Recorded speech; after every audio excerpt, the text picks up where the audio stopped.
ba'dhum la yafham. Insyaallah taala. Jadi Ustaz berbicara bahasa Indonesia karena anak-anak yang baru belum paham bahasa Arab, anak-anak lama sebagian paham, sebagian tidak. Ustaz dan para guru-guru mengerjakan, merawat, kemudian melaksanakan belajar dan mengajar di pesantren ini. Mudah-mudahan niat-niat kita semua ikhlas karena Allah Subhanahu wa taala. Setelah kita melalui masa beberapa bulan yang mau tidak mau terpaksa tidak mengadakan belajar mengajar, bahkan majlis-majlis dan lain sebagainya karena keadaan yang darurat, maka insya Allah dalam mulai saat ini kita akan memulai kembali kegiatan-kegiatan kita. Mudah-mudahan tidak ada halangan dan dimudahkan oleh Allah Subhanahu wa taala. Kemudian sebagaimana biasa di pesantren ini itu murid-murid baru punya tugas khusus, dan semua murid yang baru itu semuanya wajib untuk mengikuti tata cara yang sudah kita adakan yang disebut dengan ta'aruf, yaitu perkenalan. Inna khalaqnakum min dzakari wa untha wa ja'alnakum syu'uban wa qabaila lita'arafu. Sesungguhnya kami menjadikan kalian itu laki-laki dan perempuan, kemudian berbangsa-bangsa dan berkelompok-kelompok untuk saling mengenal. Oleh karena itu wajib harus ada perkenalan. Perkenalan itu cuma dari murid baru saja, bukan dari murid lama. Jadi kalau semuanya harus kenalan satu-satu lagi, wah, kelawasan. Jadi murid-murid yang hanyar itu memperkenalkan diri supaya teman-temannya tahu. Murid-murid yang lama ya sudah kenal dengan sendirinya. Tujuannya supaya apa? Supaya saling sayang menyayangi satu sama lain, saling hormat menghormati di pesantren ini sampai seterusnya. Jadi pesantren itu adalah salah satu gambaran dari kehidupan di luar. Jadi apa yang kena kita alami di luar, insya Allah sudah ada contohnya di pesantren ini.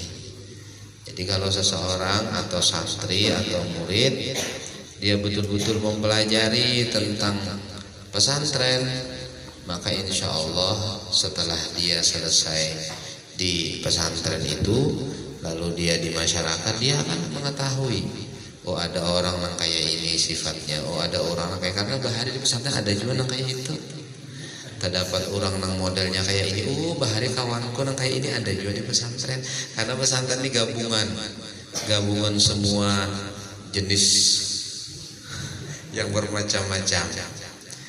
Nah, itulah gunanya kenapa kita saling mengenal, supaya saling ta'awanu wa ta'awanu 'alal birri wat taqwa wa la ta'awanu 'alal ismi wal 'udwan. Dan tolong menolonglah kalian dalam takwa, dan jangan tolong menolong dalam dosa dan permusuhan. Maksudnya dalam takwa itu segala hal-hal yang menyebabkan kita tambah rajin di pesantren, menyebabkan kita lebih senang di pesantren, menyebabkan kita nyaman di pesantren, itu adalah salah satu bagian daripada takwa. Tapi hal-hal yang menyebabkan orang lain terganggu, kemudian usil lawan kawan, kemudian baurahan, kemudian apalagi sampai bakalahian dan lain sebagainya, itu termasuk bagian daripada dosa dan permusuhan. Itu wajib untuk dihindari. Jadi Sebabnya apa? Sebab semua yang masuk ke pesantren itu adalah taufik dan hidayah Allah. Itu adalah pilihan Allah. Banyak yang umurnya sama dengan kalian, tapi dia nggak punya keinginan untuk masuk ke tempat seperti ini.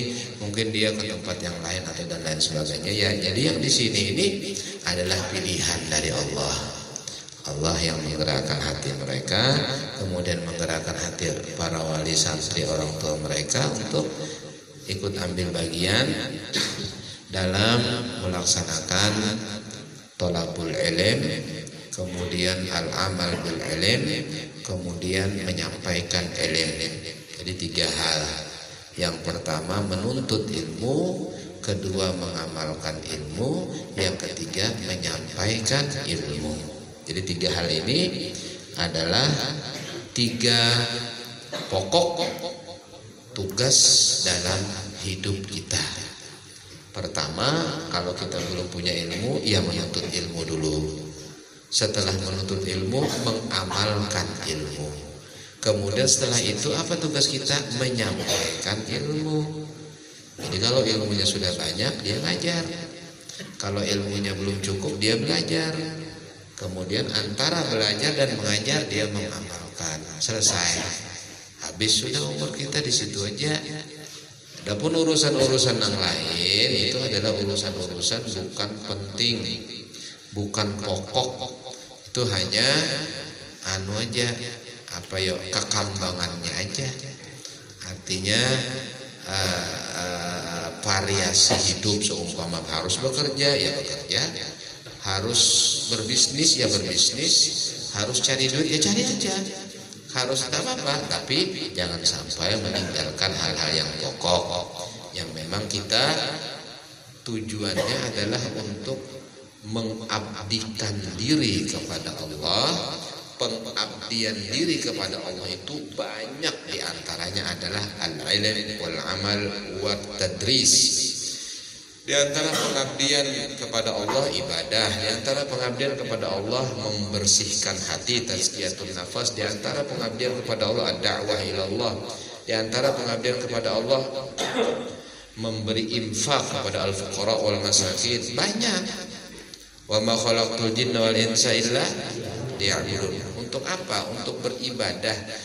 Makna yang lebih luas itu bukan hanya ibadah, tapi pengabdian, mengabdikan, menjadikan diri kita hamba. Ada orang sholatnya 1000 rakaat mungkin, atau 100 rakaat, banyak, tapi ternyata di hatinya dia tidak merasa sebagai seorang hamba. Ada kesombongan dalam hatinya, ada riya, ada hasud, maka akhirnya ibadahnya tidak ada gunanya. Nah, pengabdian diri kepada Allah itu ada 3. Ada ibadah, ada ubudiyah, ada abdiyah. Ibadah ya dengan melaksanakan sholat, puasa, zakat, ibadah zahir. Ada ubudiyah, penghambaan diri kepada Allah di hati, itu letaknya. Jadi di hatinya selalu dia ingat dia hamba Allah, dia tidak punya kuasa, yang kuasa Allah, la yadhurru wa la yanfa illallah, la syai'a fil wujudi illallah. Itu semuanya adalah ubudiyah. Tapi nanti ada namanya abdiyah. Abdiyah itu tatkala dia sama sekali tidak merasa apa-apa lagi, jadi dia murni hanya untuk Allah Subhanahu wa taala. Itu nanti makomnya makom fana dan lain sebagainya. Ini adalah tingkatan-tingkatan yang disebutkan oleh para ulama. Tapi itu kan cuma istilah. Itu istilah saja. Istilahnya nanti ini, istilahnya nanti ini, terserah. Kalau istilah itu ada sarjana S1, ada sarjana S2, ada sarjana S3. Ya kalau ternyata biar sarjana S3, kalau dia tidak bisa ngaji, tidak bisa ngaji. Kada belajar Quran misalnya, biar dia S3, ya kan? Nah, ada orang tamatan apa? Tamatan SD, tapi ngajinya lancar, hafal Quran, ya sudah pintar dia. Ya, jadi ini hanya istilah-istilah, cuma pencapaiannya itu bergantung kepada diri masing-masing. minta sama Allah, kemudian giat belajar, kemudian mengamalkan ilmunya, sampai akhirnya taufik dan hidayah Allah yang memilih dia untuk menjadi seseorang yang menjadi contoh kepada masyarakatnya. Karena salah satu derajat yang paling tinggi itu adalah al-uswah hasanah, contoh yang baik. Kenapa? Karena Nabi kita, makom beliau, derajat beliau juga uswah hasanah. Laqad kana lakum fi Rasulillahi uswatun hasanah. Semua pengikut-pengikut Nabi Muhammad SAW itu yang paling tinggi derajatnya, paling parah kalau Nabi Muhammad SAW itu karena adalah yang dia bisa menjadi uswah hasanah, contoh yang baik bagi masyarakatnya, bagi muridnya, bagi kawannya. Ini kan misalnya ada kawan, bisi kawan berempat berlima, siapa di antara berempat berlima itu yang memberi contoh yang terbaik? Itu yang paling dekat dengan Nabi Muhammad SAW. Satu kelas, siapa di antara mereka yang betul-betul bisa menjadi contoh yang terbaik? Itu yang paling dekat dengan Nabi Muhammad. Kemudian satu pesantren, siapa yang paling bisa menjadi contoh yang terbaik? Itu yang paling dekat dengan Nabi Muhammad SAW. Nah itu, oleh karena itu disebutkan kullun ya'malu ala syakilatihi wa rabbukum a'lamu biman huwa ahda sabila. Memang tidak mudah untuk mencapai itu. Katanya seorang pensyair, likullin ila sya'wil ula harakat walakin azizun fir rijali sabat. Semua orang ingin menuju puncak, tapi tidak semuanya sampai. Tergantung kekuatannya. Ada orang mau naik gunung itu sampai seperapat aja pingsan. Ada orang sudah naik bersusah payah sampai setengah kali ngesir gugur. Ya kan, misalnya ada 10 orang mau naik gunung, semuanya kita harus berdahuluan sampai di puncak gunung. Akhirnya semuanya pada berusaha, tapi tetap satu nanti yang paling cepat, yang sampai, dan yang paling cepat dari yang lain itu cuma satu yang paling baik. Maka semuanya orang menghendaki sampai ke puncak, tapi azizun fir rijali sabat, jarang ada yang istiqomah. Itu yang penting. Jadi yang penting kamu itu istiqomah, artinya belajar terus, ya kan? Misalnya sholat sunnah terus jangan ketinggalan, menghafal terus jangan ketinggalan. Itu istiqomah. Kalau lupa kembali lagi, misalnya lupa ya sudah, besok diingatkan. Terus seperti itu. Manusia kadang-kadang kan bisa lupa, bisa salah, bisa kada ingat dan lain sebagainya. Tidak apa, begitu kada ingat terpulik pulang, ayo gawe lagi, begitu. Orang yang paling kuat istiqomah itu orang yang paling kokoh. Nah, yang paling kokoh itu orang yang paling berpotensi untuk sampai kepada apa yang dicita-citakannya. Nabi kita Muhammad sallallahu alaihi wasallam memuji seorang sahabat beliau yang sangat gigih mencari taufik dan hidayah. Siapa dia? Beliau adalah Salman Al-Farisi. Salman Al-Farisi itu dari Persia. Persia itu jauh, dari Madinah itu jauh. Dan Salman Al-Farisi sebelumnya dia beragama menyembah api atau majusi. Kemudian dia tidak cocok, akhirnya dia pindah ke agama yang lain lagi. Kemudian gak cocok lagi, akhirnya dia ditangkap di tengah padang pasir, dijual kepada orang Yahudi Madinah. Nah, di waktu dia menjadi budak di Madinah itu, dia bertemu dengan Nabi Muhammad, akhirnya dia masuk Islam. Jadi sebelumnya dia Majusi, Nasrani, Yahudi, kemudian Muslim. Nabi SAW bangga dengan Salman Al-Farisi. Apa kemudian Nabi mengatakan, "Lau kana al-iman fi Suraya lanalahu rajulun min Faris." Jakanya iman itu ada di bintang Suraya. Bintang Suraya itu bintang yang paling bersinar. Ada bintang namanya bintang Suraya. itu paling terang sinarnya. Kalau ternyata iman ada di situ, kata Nabi, yang bisa mencapainya adalah seorang laki-laki dari Persia, yaitu Salman Al-Farisi radhiyallahu anhu warḍah, karena gigihnya dia dalam mencari petunjuk. Nah, kita bersyukur kepada Allah seperti kalian sekarang sudah ada di pesantren, kan enak. Tinggal belajar, tinggal membaca, tinggal mutalaah. Katanya ulama, al-kutubu hadaiq tatafakkahuna biha wa kadzalikal ulama. Kitab itu adalah taman-taman yang kalian bisa mengambil buah-buah di kebun-kebun tersebut. Begitu pula ulama-ulama, guru-guru, mereka punya ilmu, itu bagaikan taman yang kita ambil buahnya. Bagaimana caranya? Ya bertanya, ya belajar, ya baca buku. Al-kutubu hadaiq. Jadi kalau orang ingin punya ilmu tinggi, dia harus belajar. Orang ingin sehat, dia harus makan makanan yang bergizi, kemudian makanan buah-buahan. Ternyata para ulama mengisyaratkan bahwasanya ilmu itu bagaikan buah, yang mana buah itu berada di kebun. Kebunnya itu adalah kitab dan guru. Jadi kalau mau pintar, ya harus pegang kitab dan dekat dengan guru belajar. Kalau tidak, maka nanti kita akan jauh. Saya dulu punya teman yang dia itu setiap waktu pegang kitab, alim kalah yang lain, karena tiap hari tiap waktu dia pegang kitab, dia mutalaah, dia hafalkan dan lain sebagainya.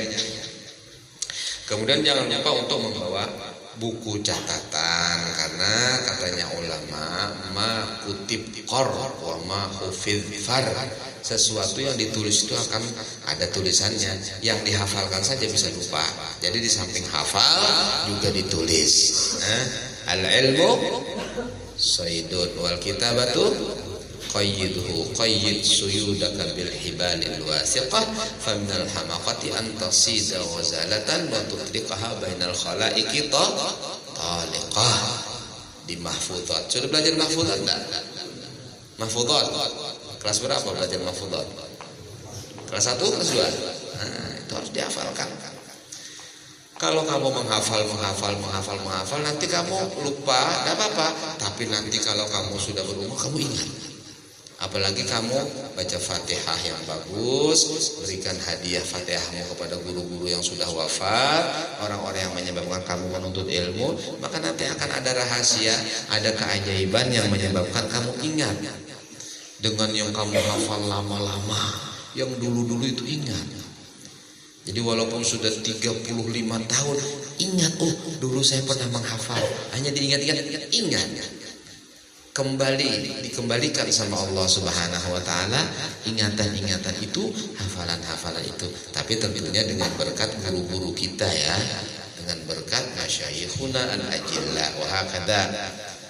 Jadi pertama, yang penting terutama bagi anak-anak yang baru masuk ke pesantren, beradablah dengan adab yang mulia, berakhlaklah yang baik, kemudian saling menghormati satu sama lain, ikhlaskan niat dalam menuntut ilmu, jangan ada tujuan-tujuan yang tidak benar.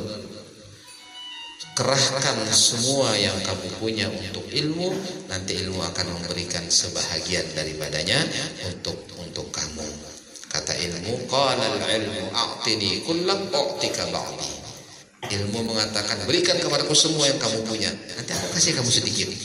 Tapi sedikit saja ilmu yang diberikan nanti akan menyebabkan kamu alim. Kalau kamu sudah alim, yang penting ikhlas karena Allah Ta'ala, maka semuanya akan dimudahkan oleh Allah Subhanahu wa Ta'ala. Karena Allah sudah berjanji dalam hadis yang diriwayatkan, yang disebutkan oleh Nabi Muhammad SAW, innallaha takaffala li talibil ilmi rizqahu ridhan bima yasna'. Sesungguhnya Allah Subhanahu wa taala menjamin rezekinya orang yang bergerak di bidang ilmu, karena Allah ridha dengan apa yang dia lakukan. Jadi thalibul ilm itu bukan hanya santri, guru, kemudian yang membantu di pesantren, ya, yang tukang bersih-bersih di pesantren, tukang masak-masak di pesantren, semuanya talabul ilm dalam lingkaran orang-orang yang bergerak di bidang ilmu. Jadi orang-orang yang punya hubungan dengan ilmu itu dimasukkan dalam talabul ilm. Maka takaffalallah birizki, Allah telah menjamin rizkinya karena ridha dengan mereka. Kata para ulama, Allah memberikan jaminan kepada orang-orang yang punya hubungan dengan ilmu itu dengan dua jaminan. Pertama, jaminan umum, yaitu wa ma min dabatin fil ardi illa 'ala Allahi rizquha. Yang kedua, jaminan yang khusus, yaitu innallaha takaffala li talibil ilmin rizqahu ridwan bima yasna.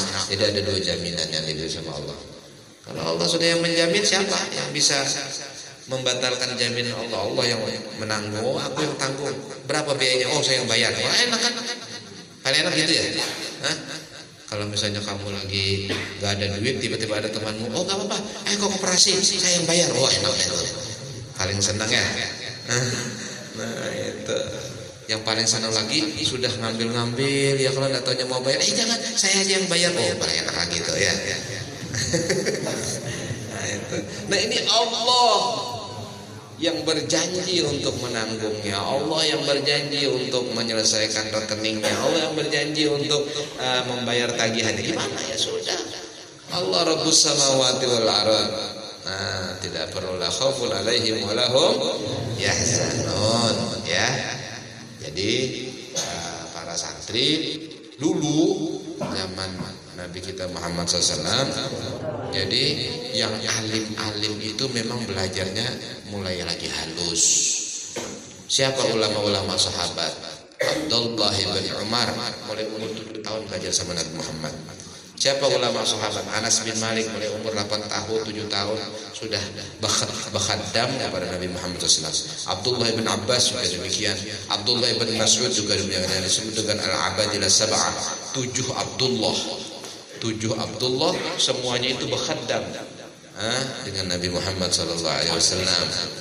Abdullah bin Umar, Abdullah bin Abbas, Abdullah bin Mas'ud, Abdullah siapa lagi dan seterusnya, itu semuanya alim-alim. Mulai dari kecil-kecil mereka sudah menuntut ilmu, ya. Jadi alhamdulillah seperti sekarang Ustadz lihat yang baru-baru ini kan masih kecil-kecil ya. Yang sudah besar baru ada nggak? Ada yang sudah kumisnya tebal masuk. Ada. Itu jadi masih halus-halus, masih kecil-kecil ya. Jadi tapi biarpun kecil-kecil, yang penting kan cabai rawit ya. Biarpun halus tapi rambut rompong rawit padas. Jadi yang penting belajar yang betul, sabar, kemudian selalu berdoa minta sama Allah, berakhlak yang baik, pasti Allah Ta'ala akan memberikan yang terbaik. Wal jazaa'ul ihsan illa al-ihsan. Katanya dalam Al-Quran disebutkan tidak ada balasan kebaikan kecuali kebaikan. Orang yang berbuat baik pasti akan jadi baik. Jadi orang yang sayang kepada temannya disayangi temannya. Orang yang hormat kepada temannya dihormati temannya. Kalau kamu ingin dihormati orang, hormati orang lain. Kalau kamu ingin dipuji orang, puji orang lain. Oh, kamu sukanya mengejek orang, ya diejek orang. Kamu sukanya mencubit orang, ya dicubit orang. Kamu sukanya ngerjain orang, ya dikerjain orang. Ya.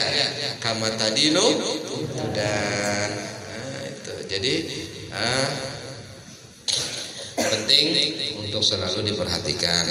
Jadi santri apabila di dalam pondok itu berkelakuan baik, akhlaknya bagus, kemudian belajar dengan sungguh-sungguh, nanti dia kalau sudah dewasa, kemudian sudah pulang ke rumah, ke masyarakatnya, dia akan menemukan nanti, oh dulu di pesantren begini, oh caranya ternyata begini. Semua ada di pesantren ini.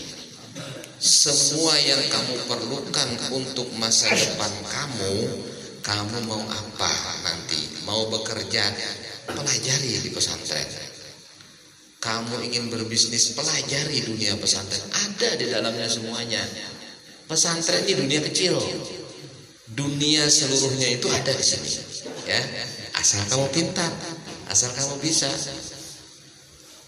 Apalagi kalau misalnya cuma mau misalnya mau buka pesantren lagi, sudah biasa di sini kan, sudah tahu ilmunya. Tahu mau buka majlis sudah tahu ilmunya dan lain sebagainya. Apa yang kamu perlukan nanti, tatkala kamu dewasa semuanya ada. Yang penting kamu bisa untuk menganalisa dan memperhatikan. Ini, alhamdulillah kita bersyukur kepada Allah. Berapa jumlah santri baru sekarang? Berapa jumlah santri baru? 50 orang. 50 orang ya santri baru ya. Santri lama berapa? 170. Ya sab'in. يعني بعضهم لم يأتي أو خلاص حضروا كلهم بعضهم معذورين. طيب. Hakadha. Jadi permintaan Ustaz sebagai pengasuh di pesantren ini, begitu pula guru-guru yang mengajar di pesantren ini, mari santri-santri semua bekerja sama yang baik dengan seluruh jajaran pesantren dalam rangka kita belajar ilmu, mengamalkan ilmu, dan mengajarkan ilmu. Apa gajinya, upahnya apa? Kalau misalnya pekerja yang baik, Allah yang kasih upah kan? Jadi Allah yang kasih balasan, bukan balasan dari ustadz, bukan balasan dari guru-guru, bukan benda Allah.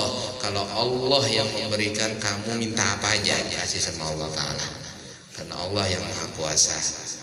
Nah, jadi kita semua para guru-guru, kemudian baik semua yang staf yang bekerja di pesantren ini, semuanya meminta balasan hanya dari Allah Subhanahu wa ta'ala, dan mudah-mudahan kalian pun juga mendapatkan dari Allah Rabbul Alamin. Jadi jangan meminta kepada manusia. Kalau meminta kepada manusia, 1 kali kamu minta dikasih, 2 kali kamu minta merangut, 3 kali kamu minta disariki, 4 kali kamu minta kan dibukai lawang, 5 kali diusir.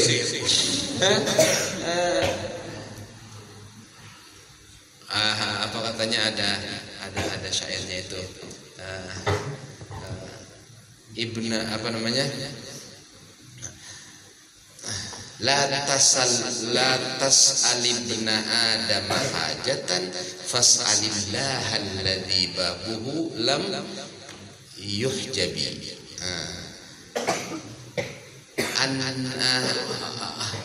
Allahu yaghdabu in tarakta su'alahu wa bunayya adama hina yus'alu yaghdabu.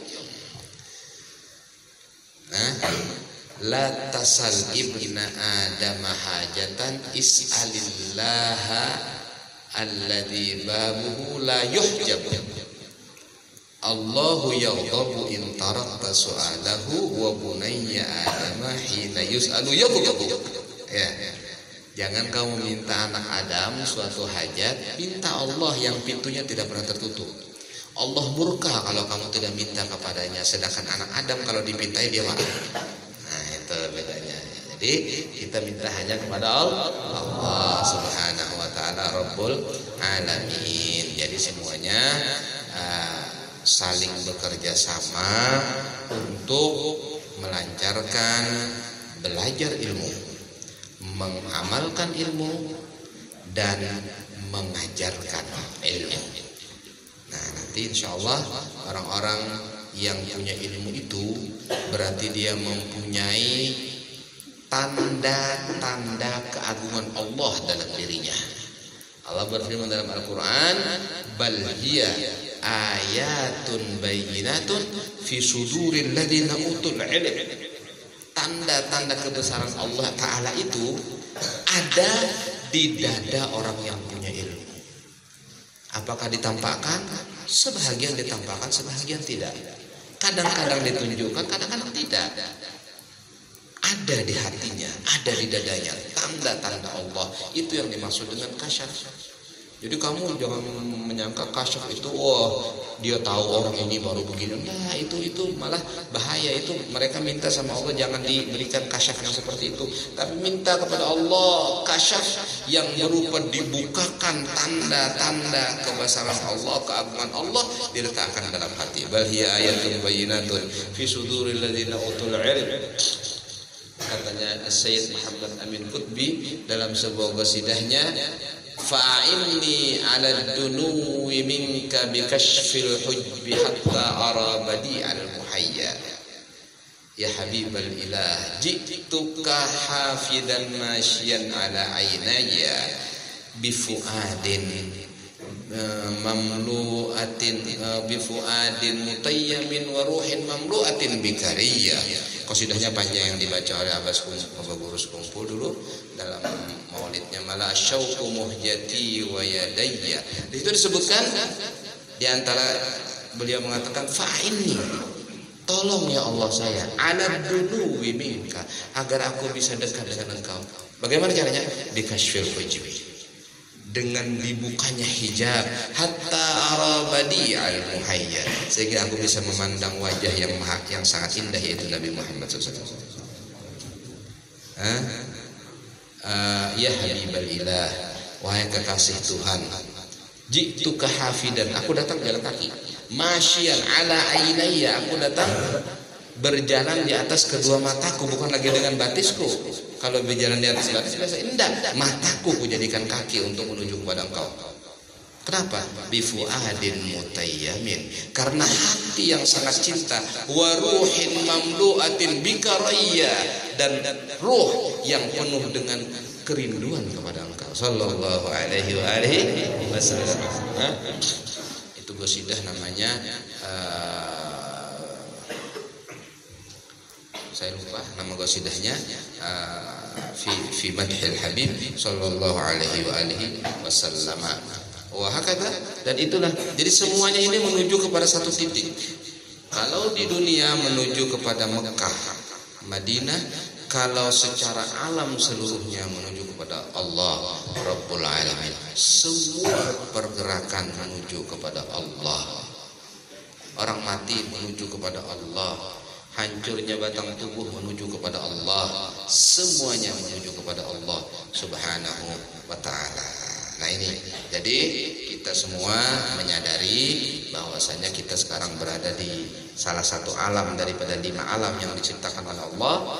Alam pertama alam roh, kemudian alam rahim, alam dunia, alam barzah, alam akhirah. Jadi 5 alam, 5 umur yang diciptakan sama Allah. Sekarang kita berada dalam umur dunia, yang mana umur dunia ini adalah umur yang paling menentukan untuk kebahagiaan di masa yang akan datang, di barzah dan di akhirat menentukan dengan dunia. Kalau di dunianya baik, maka insya Allah barzah akhiratnya pun akan baik. Dan itu harus kita laksanakan sedini mungkin. Kenapa kita menyibukkan diri dengan mendidik anak-anak yang kecil, yang umurnya sekian dan sebagainya? Kenapa yang besar-besar aja? Karena apa? Karena tanggung jawab al-ilm itu menuntut kita untuk mendidik semua kalangan, tidak terkecuali. Siapa saja yang ingin belajar, kita wajib untuk mengajarkan kepadanya, atau kita memberikan fasilitas yang bagus untuknya dalam belajar. Nabi SAW bersabda dalam hadis, idza ja'akum talabatul ilm fa'agni'uhum. Dalam riwayat yang lain, fa'aghnuhum. Kalau datang kepada kalian orang yang menuntut ilmu, maka puaskan mereka, kata Nabi. Jadi puaskan itu maksudnya kalau dia tanya jawab, kalau dia mau belajar ajari dan lain sebagainya. Ada lagi riwayat mengatakan fa'agnuhum, sugihakan mereka. Itulah kenapa para ulama yang kaya-kaya, kalau ada orang menuntut ilmu dia kasih duit. Seperti Syekh Muhammad Ali Al-Maliki itu, kalau kita datang, kalau katanya saya belum pernah ketemunya di Bangil aja, di Mekah saya tidak sempat. Itu katanya kalau datang ke tempat beliau, selain diajari ilmu, nanti buliknya disangui duit 1.000 rial, 500 rial, 2 juta 3 juta. Mudah-mudahan Ustaz kayak gitu juga, amin. Sekarang masih belum bisa ya. Nanti siapa tahu nanti bisa. Kamu datang ke rumah Ustaz kasih 100 juta, kan enak ya. Jadi enak, pulang gembira kamu langsung ya. Besok datang lagi, 2 kali nggak boleh. Wah kata. Jadi dalam riwayat itu disebutkan agni'uhum, wa fi riwayatin fa'agnuhum. Wah kata. Makanya pada waktu Al-Imam Ahmad bin Hanbal, beliau adalah seseorang yang sangat alim dan waktunya sangat sibuk. Suatu saat dia lagi mau ngajar, mau mengarang kitab, mau ditunggu sama orang di majelis fatwa dan lain sebagainya, tiba-tiba datang seseorang menanyakan satu pertanyaan ilmu, yang mana pertanyaan ilmu ini sulit untuk dijawab, dan beliau sendiri waktu itu belum fokus untuk menjawab, tapi beliau usahakan kalau ada salah di kitab ini dicarikan kitabnya, terus buka-buka kada dapat juga mungkin di kitab ini. Akhirnya berjam-jam untuk menjawab satu masalah saja, sampai beliau memanggil anaknya Abdullah Ta'ala, coba carikan kitab Abah di lemari ini, juz sekian halaman, saya bawa sini, Abah mau lihat jawabannya pertanyaan orang ini. Sampai orang ini merasa kada nyaman. Ya Imam, sudah nanti aja dijawab, pian ditunggu orang, pian mau ngajar dan oh enggak bisa katanya, ilmu harus disesuaikan sekarang juga, karena Nabi menyuruh untuk memuaskan orang yang belajar ilmu. Akhirnya berjam-jam sampai ketemu baru nah ini jawabannya benar. Sudah ya, benar sudah ini kitabnya sudah ya, pulang. Wah kata Al-Hirs, semangatnya beliau dalam menyebarkan ilmu Allah, ilmu Nabi Muhammad SAW dengan segenap kemampuannya. Nah itu, oleh karena itu tinggal yang bertanya, tinggal yang datang yang hati-hati. Kalau sekiranya nanti bakal merepotkan ya jangan datang dulu. Seperti Al-Imam Ali Zainal Abidin. Imam Ali Zainal Abidin itu disebutkan dalam sebuah qasidah, la yaqulu la illa fi tashahhudihi falawla tashahhudu lakanat la'uhu na'amu law yamlik syai'an illa ruhahu jada biha falyattaqillaha sa'iluhu. Jadi ada syair yang mengatakan demikian. Imam Ali Zainal Abidin radhiyallahu anhu, cucunya Nabi Muhammad SAW, buyut Nabi Muhammad SAW, itu beliau tidak pernah mengatakan tidak kecuali tasyahud, asyhadu an la ilaha illallah, asyhadu an la ilaha illallah, itu aja. Kalau bukan karena tasyahud, niscayalah tidaknya naam ya khair. Imam begini naam, imam begini ya khair naam. Terus seperti itu, tidak pernah dia menolak. Itu Imam Ali Zainal Abidin. Cuma waktu tasyahud mau tidak mau harus bilang la ilaha illallah, tiada Tuhan selain Allah, kan gitu. Kalau bukan karena tasyahud, katanya ulama, dia akan mengatakan naam terus iya terserah kamu, iya boleh gak. Itu akhlak Imam Ali Zainal Abidin. Andaikan dia tidak punya sesuatu untuk diberikan kepada orang yang meminta kepadanya kecuali rohnya, niscaya dia akan berikan roh itu kepada orang yang memintanya. Maka takutlah kepada Allah orang yang meminta kepada beliau. Jadi yang minta yang mikir, jangan semuanya diminta, karena dia orangnya tidak pernah menolak, minta apa aja dikasih. Itu Al-Imam Ali Zainal Abidin radhiyallahu anhu arda. Jadi kalau sudah mencapai seperti itu derajat yang sangat tinggi ya. Kita menceritakan tentang beliau, mencintai beliau, mudah-mudahan kita ada 1/10 daripada akhlak beliau aja udah cukup. Amin ya rabbal alamin. Jadi alhamdulillah. Oh, ini waktunya sudah ya. Sekarang berapa orang ini semuanya? 50 orang. 50 orang kali setengah menit. Jam ya. Sekarang jadi santri-santri yang baru ini itu mereka memperkenalkan diri. Pertama dia mengucapkan Assalamualaikum warahmatullahi wabarakatuh. Kemudian dia menyebutkan ismi fulan bin fulan, namanya ana min, aku dari mana, min Banjarmasin. Kemudian jitu ila hadzal mahad litta'allum, aku pergi ke pondok ini untuk belajar. Wassalamualaikum warahmatullahi wabarakatuh. Itu aja ya. Faham, sudah bisa? Sudah diajari? Iya. Sekarang bertiga gitu loh. 3 berdiri di sini, selesai nanti nyambung lagi 3 ya kan. Ayo, bismillah dari yang paling sini. Yang paling sebelah kanan. Ya, di situ. Ya, betul. Ya, bertiga ya. Bertiga. Tapi satu tentunya, jangan langsung tiga-tiganya. Nah, cuma berdirinya bertiga bergantian. Dari sebelah kanan. Paling sebelah kanan. Nah, bismillah. Saya dengarkan semua ya. Assalamualaikum warahmatullahi wabarakatuh. Waalaikumsalam warahmatullahi wabarakatuh. Ismi Muhammad Akmal bin Asad Ghazali, ana min Banjarmasin Mantul Raya. Umri salah satu asyara sanah. Askuna Gurfa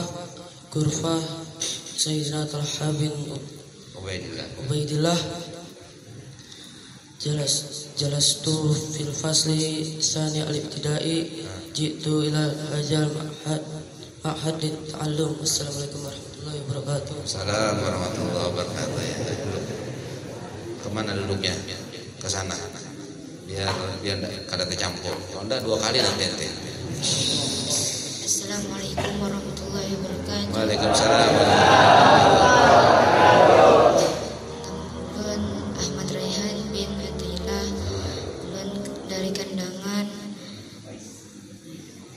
Desa Durian Rabung. Umur ulun 12 tahun. Ulun dari kamar Sayyidina Talha bin Ubaidillah. Ulun duduk di kelas 1 al-ibtidai. Ulun kesini hendak menuntut ilmu agama. Assalamualaikum warahmatullahi wabarakatuh. Assalamualaikum warahmatullahi wabarakatuh. Waalaikumsalam warahmatullahi wabarakatuh. Ismi Raditya Saputra bin Edi Servendi, ana min Banjarmasin Bumi Mas Wahyu. Umri sittah asyara sanah. Askunu bil Ghufrah Sayyidina Abu Ubaidah bin Yahrah. Itu ila hadha mahad sanni ta'allum. Sama-sama.